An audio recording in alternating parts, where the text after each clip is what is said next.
Hello नमस्कार बच्चों, देवनाना classes में आपका फिर से स्वागत है। तो बच्चे जो आज हम जो क्वेश्चन लेकर आए हैं, top important question Navodaya exam जो 4 नवंबर को एग्जाम होने वाला है, उसके आधार पर हम लेकर आए हैं कि किस आधार पर आपके क्वेश्चन पूछे जाएंगे। तो आज का जो सेशन है वो बहुत ही इंपॉर्टेंट है। टॉपिक वाली जो क्लास है वो शाम को चल रही है अलग से। ये क्वेश्चन है जो इम्पोर्टेंट है और पूछे जाएंगे। ठीक है बच्चे, ये छटनी की हुए जो क्वेश्चन है बहुत इंपॉर्टेंट है बच्चे, तो आप ध्यानपूर्वक इनको समझना। पहला क्वेश्चन है, रुपए 2000 का 7.5% क्या है। यानी कि रुपए 2000 का 7.5% पूछा है कि क्या है ये।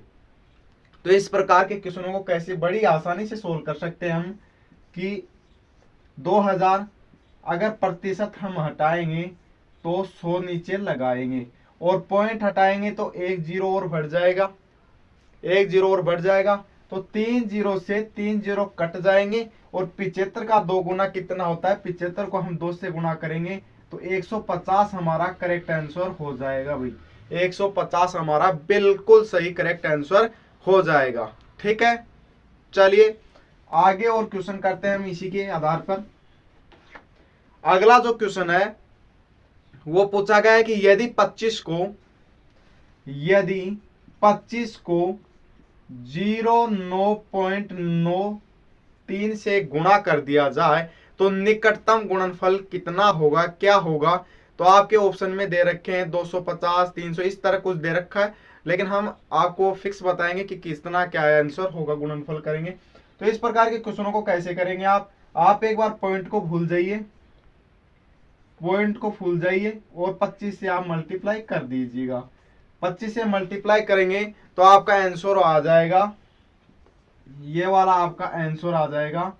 और फिर क्या करना है, जहां पर 2 पॉइंट छोड़कर बिंदु लगा रखा तो यहां पर लगा दो। 248.25 आपका करेक्ट आंसर होगा। ऑप्शन में दे रखा है 250, निकटतम लगभग वो आपका करेक्ट हो जाएगा। ठीक है, चलिए अगला जो क्वेश्चन है, आज का सेशन बहुत ही इंपॉर्टेंट है। 4 नंबर को एग्जाम है बच्चे, बहुत ही महत्वपूर्ण क्वेश्चन है, यहाँ से पूछे जाएंगे गारंटी के साथ मैं कह सकता हूँ। तो इसलिए आप थम्स अप कर दिए, कमेंट कर दीजिए और लाइक करना तो भूलेगा ही नहीं, और ज्यादा से ज्यादा शेयर कर दो बच्चे इस क्लास को, बहुत ही इंपॉर्टेंट है। अगला जो क्वेश्चन है, संख्याओं की अगली पंक्ति क्या है। पहली पंक्ति दे रखी है 2, 4, 8। ठीक है, दूसरी पंक्ति दे रखी है 3, 9, 27 और तीसरी पंक्ति दे रखी है 4, 16 और 4, 16, 64। तो अगली पंक्ति हमसे पूछी गई है कि क्या आएगी। तो बच्चे आप ध्यानपूर्वक देख सकते हो कि 2 का वर्ग होता है 4, लेकिन 2 का क्यूब होता है 8। 3 का वर्ग होता है 9, लेकिन 3 का क्यूब होता है 27। और 4 का वर्ग होता है 16, लेकिन 4 का क्यूब होता है वो कितना होता है, 64 होता है। तो ये वर्ग और क्यूब पे आधारित श्रृंखला बनी हुई है। तो ऐसे ही हमें करना है 2, 3, 4, 5। अगला 5 से स्टार्ट होगी और 5 का जो वर्ग होता है वो कितना होता है, 25। और 5 की जो क्यूब होती है वो होती है 125, यानी कि 5 का घन 125। तो अगली श्रृंखला हमारी क्या होगी, 5, 25 और 125 हमारी अगली श्रृंखला होगी। करेक्ट आंसर होगा हमारा। ठीक है बच्चे, चलिए अगला जो क्वेश्चन करेंगे हम, अगला जो क्वेश्चन है वो बहुत ही इंपॉर्टेंट रहने वाला है कि 7 लीटर तेल में से 300 मिलीलीटर जो मिलीलीटर वाली कितनी बोतलें भरी जा सकती है। 7 लीटर तेल पूछा है, 7 लीटर तेल में से 300 मिलीलीटर 300 मिलीलीटर वाली बोतलों के बारे में पूछा है कि कितनी बोतलें भरी जा सकती है। तो आपको पता होगा कि 1 लीटर में कितने मिलीलीटर होते हैं। 1 लीटर बराबर कितने मिलीलीटर होते हैं, 1000 मिलीलीटर ये तो होते हैं। ठीक है, अब आप मुझे ये बताइए कि आपको जो ये 7 लीटर दे रखा है इसको मिलीमीटर में बदलेंगे तो कितने आ जाएंगे, 7000, 7000 आ जाएगा। और 300 मिलीलीटर दे रखा है, 300 मिलीलीटर यानी कि 2 से 2 बिंदु कट गए और 2 तिया 6, 23 यानी कि लगभग 23, ये आगे आधा और आ जाएगा। लेकिन आपके जो ऑप्शन में दे रखा है ऑप्शन बी 23 दे रखा है, तो करेक्ट हो जाएगा, लगभग में 23 बोतलें भरी जा सकती हैं। ठीक है, अगला जो है, यहाँ पर 100% बच्चे पेपर में क्वेश्चन पूछे जाएंगे। आप ज्यादा से ज्यादा लाइक कीजिए और सब्सक्राइब कीजिए चैनल को, इसी प्रकार की आपको रेगुलरली क्लास मिलती रहेंगी। अगला जो क्वेश्चन है, एक व्यक्ति रुपए 20 प्रति दर्जन, 20 रुपए प्रति दर्जन जो के भाव से अंडे खरीदता है। तो एक दर्जन में 12 वस्तुएं होती हैं भाई, और ये 20 रुपए में 12 वस्तुएं खरीद चुका है और 2 रुपए प्रति अंडे के भाव से बेच देता है, और 2 रुपए के भाव से बेचा, मतलब 12 को कितने में बेच दिया, 24 में, और 4 रुपए का इसने लाभ कमा लिया। हमें लाभ प्रतिशत पूछा है, लाभ प्रतिशत पूछा है। तो पूछा क्या है, लाभ किस में पूछा है,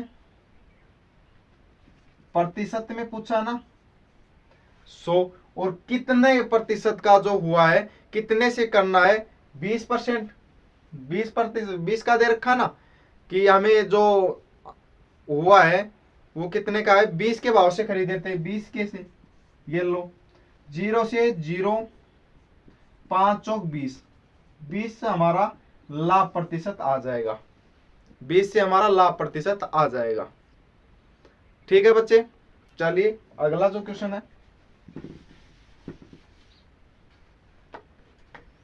अगला है हमारा क्वेश्चन बहुत ही इंपॉर्टेंट है कि एक लड़के ने अपनी पाठ्य पुस्तक, पुरानी पाठ्य पुस्तक 20 रुपए हानि पर बेची, 20 रुपए हानि पर बेच दी, 20% हानि पर, सॉरी प्रतिशत हानि पर बेची, और कितने रुपए में बेची, 64 रुपए में। कितने रुपए में बेच दी, 64 रुपए में बेची। तो पाठ्य पुस्तक का क्रय मूल्य आपको बताना। तो क्रय मूल्य का मूल्य सूत्र क्या होता है, क्रय मूल्य कौन सा होता है भाई, क्रय मूल्य विक्रय मूल्य, विक्रय मूल्य गुणा 100 बटे हानि। तो आपको क्या करना है कि इसको हम माइनस में घटा कर लेंगे, 100 में से घटा कर लेंगे तो कितना प्रतिशत आ जाएगा, 80%। और कितने में बेची है, 64 में, गुणा कर देंगे 100 से, गुणा कर देंगे 100 से, तो कर दो 0 से 0, अंठे अंठे 64, ये लो भाई 80% आ गया, 80% हमारा जो है क्रय मूल्य पूछा गया था वो 80% होगा। तो इसी के आधार पर आज हमने 5-7 मिनट की एक अच्छी सी क्लास ली है, जिसमें मोस्टली क्वेश्चनों को एक तरफ छटने की गई है, और उसी के आधार पर ये क्वेश्चन लेकर आए थे। तो कैसे क्वेश्चन लगे आपको, अच्छे हैं और ये पूछे भी जाएंगे। ठीक है बच्चे, तो ऐसे ही क्लास अगर आप चाहते हैं तो चैनल को सब्सक्राइब कीजिए और ज्यादा से ज्यादा शेयर कीजिए। बच्चे मिलते हैं अगली क्लास।